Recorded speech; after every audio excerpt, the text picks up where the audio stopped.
오늘 함께 보실 말씀 요한복음 10장 1절부터 10절까지의 말씀입니다. 요한복음 10장 1절부터 10절까지 말씀입니다. 요한복음 10장 1절부터 10절까지의 말씀.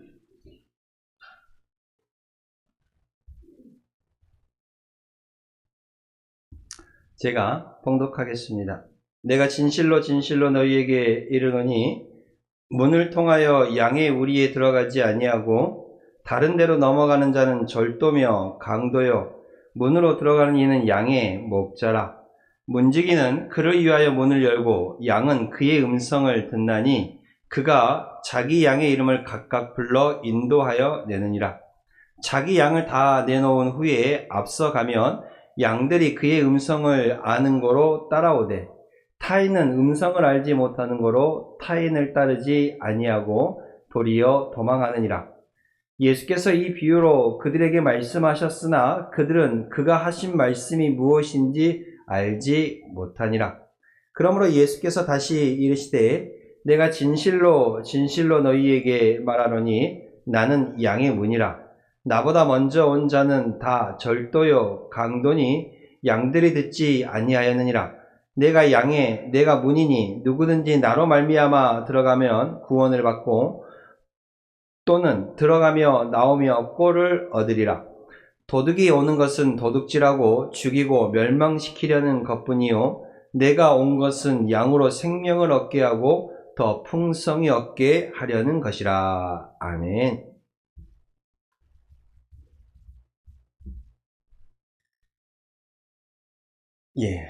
오늘 말씀 예수님께서 나는 양의 문이라 라고 말씀하셨습니다. 양의 문이라고 말씀하십니다. 여기서 중요한 것은 문이지요. 문입니다. 우리의 삶은 생각해보면 끊임없이 문을 열고 나가고 들어옵니다. 여러분 아침에도 일어나시고 또 교회 오시면서 문을 열고 또 다른 문을 열고 또 교회 문을 열고 들어오지 않으셨습니까? 우리는 문을 통해 또 문을 통과하면서 살아갑니다. 가만히 돌아보면 하루를 살아도 이웃집을 가든 병원을 가시든 가게를 가든 식당을 가든 문을 열고 그곳 가운데로 들어갑니다. 문을 열고 나오고 그렇게 살아가지요. 그런데 이 문은 어찌 보면 단순한 출입문 역할만 하는 것이 아닙니다. 우리가 그 문으로 들어간다라는 것은 그쪽으로 내 방향이 결정되어 있다라는 말이기도 합니다. 그리고 어떤 문으로 들어가냐에 따라서 삶이 달라지기도 합니다. 내가 어떤 문으로 들어가냐에 따라서 하루의 삶이 달라지기도 하잖아요. 내가 병원의 문을 열고 들어가고 저 멀리 가는 문을 열고 기차 타는 문을 열고 들어간다 그러면 하루는 그 병원에 있는 거예요, 내 삶이. 네. 내가 어떤 문으로 어떻게 결정하냐에 따라서 우리의 삶의 모습이 바뀌어집니다. 그래서 예수님은 오늘 본문에서 이렇게 말씀하셨습니다. 내가 문이니 나로 말미암아 들어가면 구원을 얻는다 라고 그랬습니다. 9절에 내가 문이니 누구든지 나로 말미암아 들어가면 구원을 받고 라고 말씀하시죠. 어떤 문으로 들어가냐에 따라서 그 사람의 생명이 결정된다 라고 주님 말씀하시는 것입니다. 내가 문이니 나로 말미암아 들어가면 구원을 생명을 얻는다 라는 것입니다. 왜 예수님은 자신을 문이라고 얘기하셨을까? 왜? 여기 요한복음 이제 10장부터 쭉 나는 누구누구이다, 나는 뭐뭐이다 라는 그 선언을 쭉 해 나가시는데 예수님께서 왜 자신을 문이라고 말씀하셨을까? 갑자기 나온 말씀이 아니에요. 이 말씀은 이 요한복음 앞장 9장과 연결되어 오는 말씀입니다. 그럼 요한복음 9장에 어떤 사건이 있었길래 예수님은 나는 양의 문이라 라고 말씀하셨을까? 나는 문이라 말씀하셨을까? 요한복음 9장에는요. 앞을 못 보는 정말 날 때부터 맹인이었던 한 사람이 예수님을 만나고 그 눈이 떠지게 되는 사건이 있습니다. 태어날 때부터, 날 때부터 앞을 보지 못한 사람이었어요. 예수님께서 길을 가다가 정말 이 날 때부터 앞을 보지 못한 그 사람을 봅니다. 예수님과 함께 있던 제자들이 예수님에게 이렇게 물어요. 예수님, 저 사람이 태어날 때부터 앞을 보지 못한 것이 누구의 죄 때문입니까? 본인의 죄 때문인가요? 부모의 죄 때문인가요? 우리도 그렇지 않나요? 어떤 일을 당하거나 큰 일을 당하면 아이고 내가 죄가 많아서 그런다고 그렇게 말하는 어르신들이 옛날에 많이 있었어요. 그죠? 이 당시에도 이런 이 문둥병이나 또는 한센병이죠. 간센병이나 이런 질병이나 어떤 어려움을 죄의 문제로 보았습니다. 그래서 그 당시에 사람들은 그렇게 생각했던 거예요. 저 사람이 날 때부터 눈을 보지 못하니까 분명 저 가정 안에 뭔 죄가 있을 것이다. 그것이 저 사람의 죄인가? 부모의 죄인가? 물었어요. 그런데 예수님은 이렇게 말씀하십니다. 저 사람의 죄도 아니다. 부모의 죄도 아니다. 저 사람이 앞을 보지 못한 것은 하나님의 영광, 하나님의 일을 나타내기 위해서다라고 말하고 있습니다. 그러면서 예수님은 날 때부터 앞을 보지 못하는 그 사람에게 다가가셔서 땅에 침을 탁 뱉으시고 그 흙을 이겨서 그 눈에, 맹인의 눈에 바르시고 이렇게 말씀하십니다. 실로암 못에 가서 씻으라. 실로암 못에 가서 씻으라. 이 날 때부터 맹인한 자가 예수님 말씀에 순종하여 실로암 못에 가서 씻었더니 그 눈이 떠지게 됩니다. 할렐루야. 순종하며 나아갔더니 그 눈이 떠집니다. 날 때부터 맹인이었던 그 눈이 이제 보이게 된 거예요. 이 사건 이후 주변에 많은 사람들이 혼란에 빠집니다. 혼란에 빠져요. 아니 저 사람이 날 때부터 앞을 보지 못하던 사람이 맞아? 저 사람이 맞아? 아니 다른 사람이다. 아니 닮은 사람이다 라고 얘기를 해요. 어떻게 태어날 때부터 눈을 뜨지 못하는 사람이 앞을 보고 사물을 뚜렷하게 볼 수 있는? 아니다. 그냥 닮은 사람이다 라고 얘기해요. 그런데 그 본인이 직접 얘기합니다. 아니다. 내가 그 사람이다. 아니다. 내가 그 사람이다. 많은 사람들이 당황스러워하고 혼란하는 그 상황 속에서 내가 바로 그다 라고 얘기하지. 그런데 바리새인들, 종교 지도자들이 이 맹인이 눈을 뜬 그 사건을 가지고 문제를 삼습니다. 왜요? 아픈 사람이 나오면 좋잖아. 아니, 앞을 보지 못한 사람이 눈을 뜨면 좋은 일이잖아. 근데 왜 종교 지도자들이, 바리새인들이 그 일을 가지고 문제를 삼았을까? 그 맹인을 고쳐준 때가 바로 안식일이었습니다. 예수님이 그 맹인의 눈을 떠준 시기가 안식일이었어요. 안식일은 지금 말로 하면 주일날 그렇게 눈을 떠주게 하셨습니다. 그러면 안식일날, 주일날 예수님이 그 맹인을 치료하신 게 뭐가 문제냐? 안식일은 출애굽기 20장에 나오는 말씀이죠. 너희는 안식일을 기억하여 거룩하게 지키라. 주일을 기억하여 거룩하게 지키라고 말씀하셨습니다. 그리고 그 안식일 주일을 주신 목적이 뭐예요?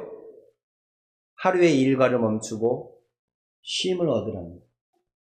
엿새 동안 너희가 풍성히 열심히 일하되 일곱째 날에는 쉼을 얻고 너희가 다시 활력을 얻으라는 거예요. 그리고 그날 하나님이 너희를 창조하시고 이 땅을 창조하신 것들을 하나님을 기억하는 날, 생명을 회복하는 날이었습니다. 쉼을 주시는 이 안식일, 어찌 보면 일해야 하는 사람들에게는 억압일 수 있어요. 일해야 하는 사람들에게는. 근데 억압이 아니라 이것은 회복을 위한 날입니다. 기계도 계속 돌아가면 고장나요. 그죠? 너무 안 써도 고장나지만 쉬지 않고 쓰면 고장나요. 가끔 씌워주고 기름칠도 하고 정비도 하고 그래야 더 오래 쓰는 거예요. 사람도 그래요. 쭉 일만 한다고 그 사람이 건강해요? 아니요. 우리말에도 있잖아요. 잠이 뭐라고요? 보약이란 말이 있어요. 사람이 쉼이 있어야 그 또 활력을 가지고 움직이는 거예요. 안식일은 그래서 하나님이 우리 인간 인생들에게 그리고 이 땅 자연 만물에 주신 다시금 한 단계 쉬어가는, 쉼을 얻어가는 그 시간입니다. 그런데 왜 고치면 안 된다고 생각했나? 그러니까 안식일을 기억하여 거룩히 지키라. 즉 안식일에 일을 하지 말라라고 했는데 이 유대 종교 지도자들은요. 그 안식일의 규정을 정말 세밀하게 만들었어요. 어떻게 세밀하게 만들었느냐? 안식일에 일을 하서는 안 되고 하나님께 예배해야 된다라는 그 규정을 어떻게 39가지 노동 금지 규약을 만들었어요. 그래서 누군가를 고치는 치료하는 행위도 뭘로 봤어요? 일하는 노동의 행위로 봤어요.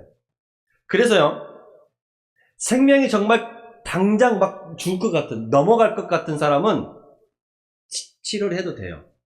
근데 당장 죽을 것 같진 않아. 내일 고쳐도 돼. 그러면 언제 해야 돼? 내일 고쳐야 돼. 지금 고치면 그게 일이 되는 거야.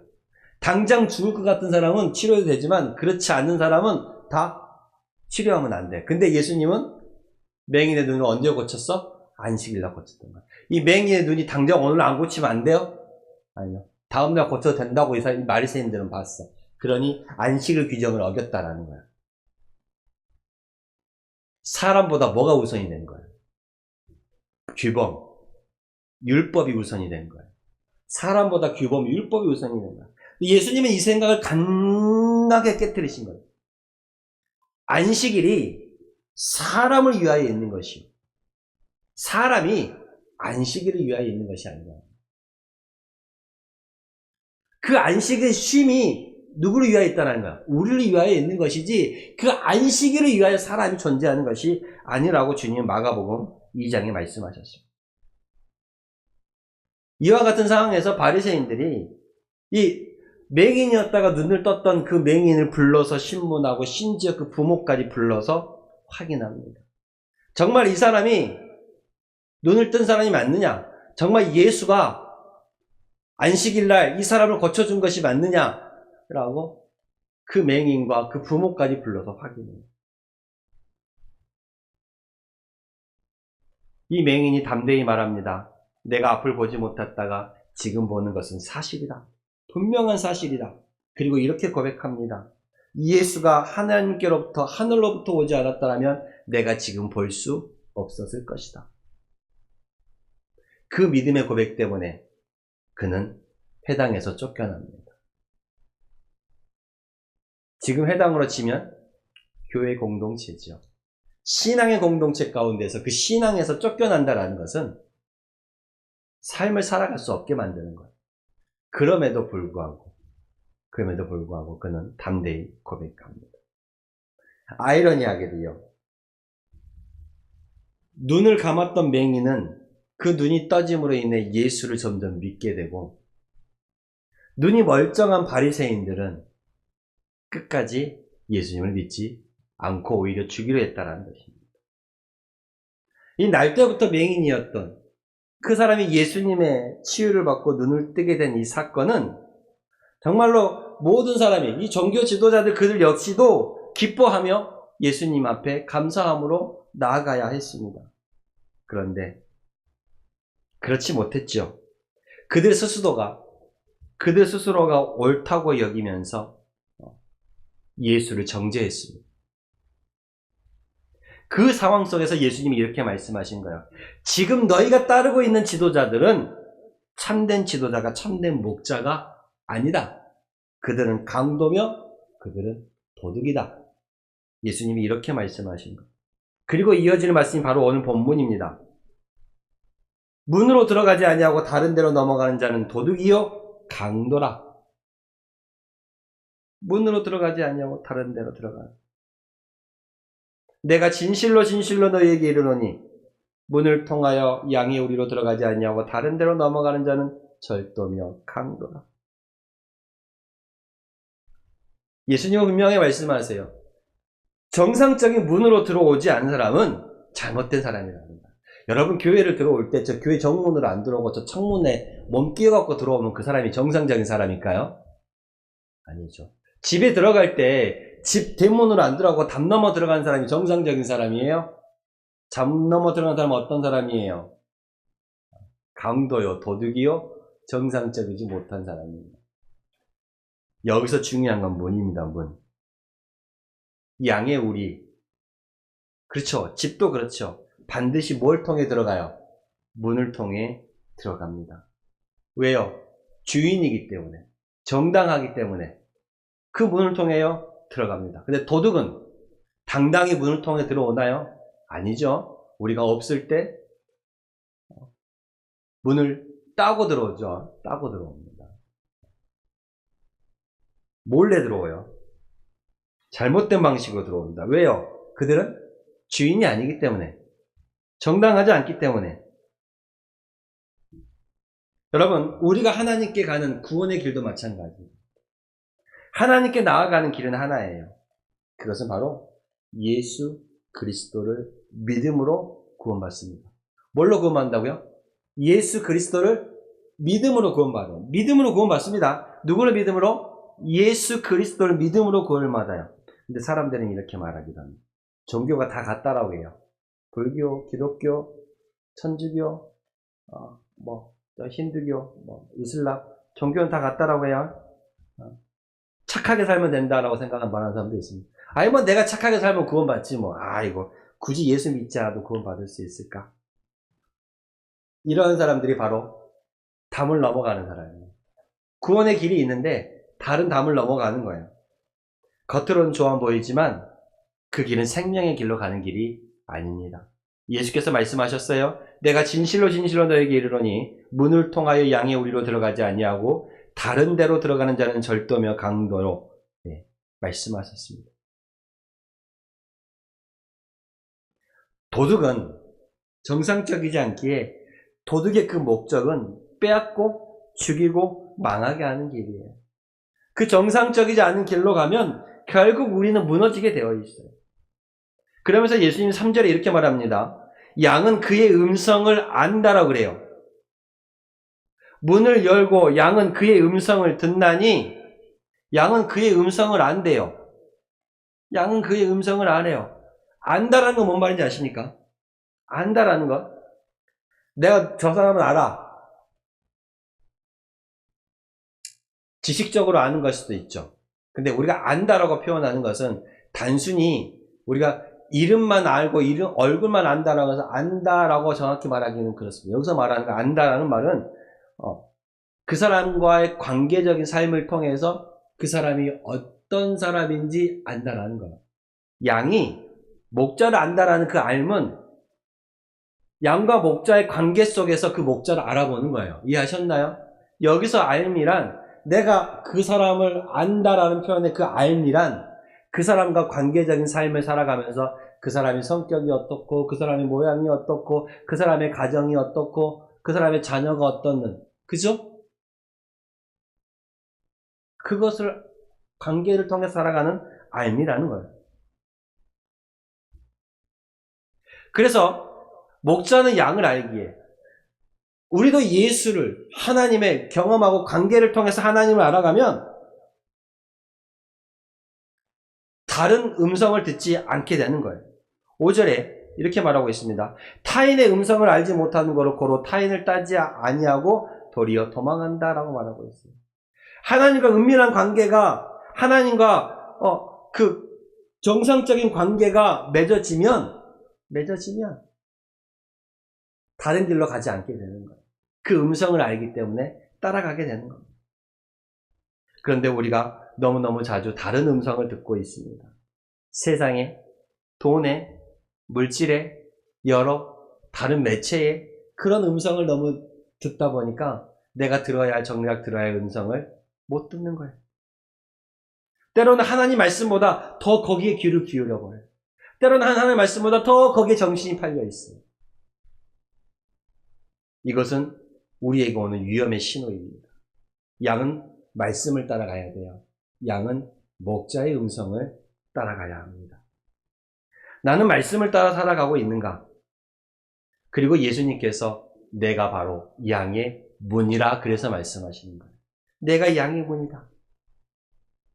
여러분, 문이라는 것은 두 가지 기능을 합니다. 그 장소를 들어가게 해요. 그죠? 그 장소를 들어가게 합니다. 그리고 그 장소에 들어가면 울타리가 있으니 우리를 보호해 줍니다. 문은 들어가게 하는 통로요, 보호하는 통로입니다. 예수님께서 나를 양의 문이라고 말씀하시는 것은 너희는 나를 통해 들어오고 또한 내가 너를 보호하겠다라는 말씀입니다. 그래서 예수님께서 말씀하셨죠. 예수님께서 내가 진실로 진실로 너희에게 말하노니 나는 양의 문이라. 나는 양의 문이라. 그러면서 내가 온 것은 양으로 생명을 얻게 하고 더 풍성히 얻게 하려는 것이라. 이렇게 말씀하고 있습니다. 그리고 내가 문이니 누구든지 나로 말미암아 들어가면, 내가 문이니 누구든지 나로 말미암아 들어가면 구원을 받고, 뭘 받고요? 구원을 받고 생명을 얻고 들어가며 나오며, 뭐라고요? 들어가며 나오며 오며 가며 뭘 얻는다고요? 꼴을 얻는다라는 거죠. 들어가며 나오며 자유롭게 들어갈 수 있고 나올 수 있고 또한 꼴을 얻는다. 생명, 우리의 필요를 채워주신다는 것. 내가 문이니, 예수님께서 말씀하셨습니다. 내가 문이니 누구든지 나로 말미암아 들어가면, 누구든지 나에게 나오면 들어가며 나가며 꼴을 얻는다. 우리의 필요를 주님께서 채워주신다라는 것이죠. 그리고 내가 너로 생명을 얻게 하고 더 풍성히 얻게 하려라 라고 주님 말씀하셨습니다. 정상적인 아니하는 방법으로 들어오는 그 도둑의 목적은 훔치고 죽이고 빼앗고 멸망하는 것입니다. 그런데 예수님은 우리에게 생명을 주기 위해 더 풍성하게 하시기 위해 오셨다라고 말하고 있습니다. 근데 우리가 여기서 한 가지 생각해 보아야 합니다. 우리가 말하는 풍성, 일반적인 사람들이 생각하는 풍성은 무엇일까? 돈이 많아지는가? 풍성함이죠. 문제가 없는 삶? 그것도 풍성함이라고 할 수 있습니다. 성공하는 인생? 그것도 풍성함이죠. 그런데 성경에서 말하는 진정한 풍성이란 하나님과 동행하는 삶입니다. 하나님과 동행하는 삶, 하나님과 동행함으로 말미암아 평안이 있고 평강이 있는 삶, 그리고 영원한 생명, 구원이 그 사람에게 있는 삶, 그것이 풍성한 삶이에요. 여러분, 오늘 양의 문이신 예수님을 통하여서 우리가 들어가며 나가며 꼴을 얻고 살아가는, 정말로 생명을 얻고 더 풍성하게 얻는 그 은혜가 저와 여러분의 삶에 있기를 원합니다. 그렇습니다. 두 종류의 길이 있어요. 문으로 들어가는 길과 문이 아닌 담을 넘어 들어가는 길. 여러분, 우리는 생명을 주시는 생명의 문 예수를 통하여 들어가며 나가며 풍성히 은혜 받는 우리가 될 수 있기를 소망합니다. 기도하겠습니다.